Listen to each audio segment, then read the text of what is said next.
Moses in her time, Tubman is best known for her role as a conductor on the Underground Railroad. Her secret journeys into the slave states to rescue women, men, and children have immortalized her in the minds of Americans for 130 years.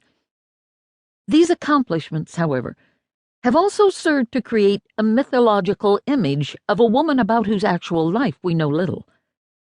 Though she is one of the most famous women in our nation's history, most of us have come to know the narrative of her life through biographies written for young people. In fact, the last adult biography of Tubman, Earl Conrad's Harriet Tubman, was published in 1943. In 1863, Franklin B. Sanborn, editor of the Boston Commonwealth, an anti-slavery newspaper, published the first biographical sketch of Harriet Tubman. "The true romance of America," he wrote, "could be found in the story of the fugitive slaves." Setting the stage for future biographies, Sanborn claimed that the drama of Tubman's life story had the power to shake the nation that so long was deaf to her cries. 2 years later, Edna Dow Cheney added to Sanborn's sketch, describing Tubman as probably the most remarkable woman of this age, who has performed more wonderful deeds by the native power of her own spirit than any other. A more detailed biography by Sarah Bradford appeared a few years later.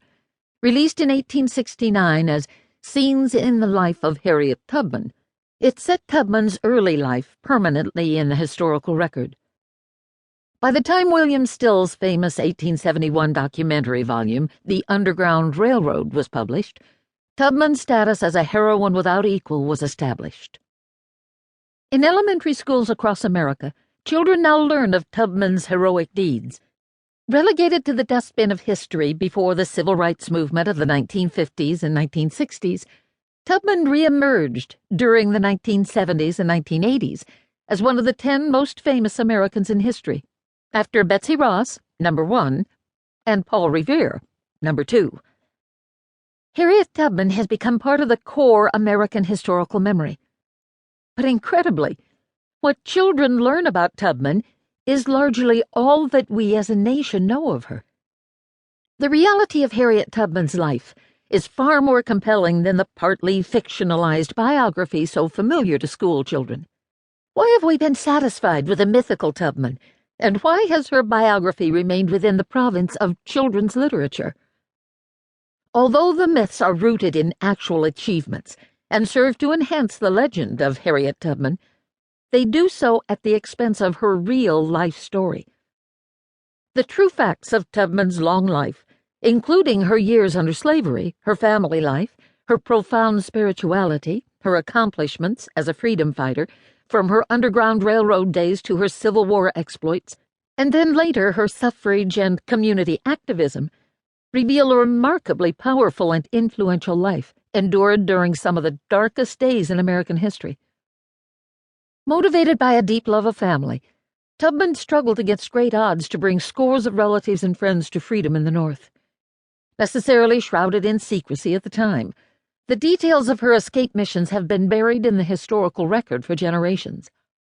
There is, therefore, a need to rediscover Harriet Tubman, to separate reality from myth, and to reconstruct a richer and far more accurate historical account of her life. Harriet Tubman was born Araminta Minty Ross on the plantation of Anthony Thompson, south of Madison in the Parsons Creek district of Dorchester County, Maryland, probably in late February or early March 1822. She was the 5th of 9 children born to Harriet, Rit Green, and Ben Ross. Both slaves, Rit and Ben were owned by different masters. Rit was enslaved by Edward Brodess, Anthony Thompson's stepson, and Ben, a highly skilled timberman, belonged to Thompson, who was a wealthy and prominent landowner.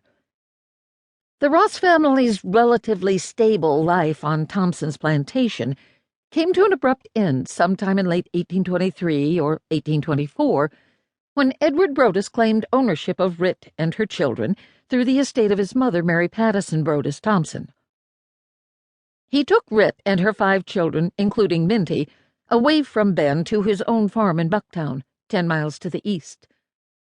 Brodess often hired Minty out to temporary masters, some of whom were cruel and negligent.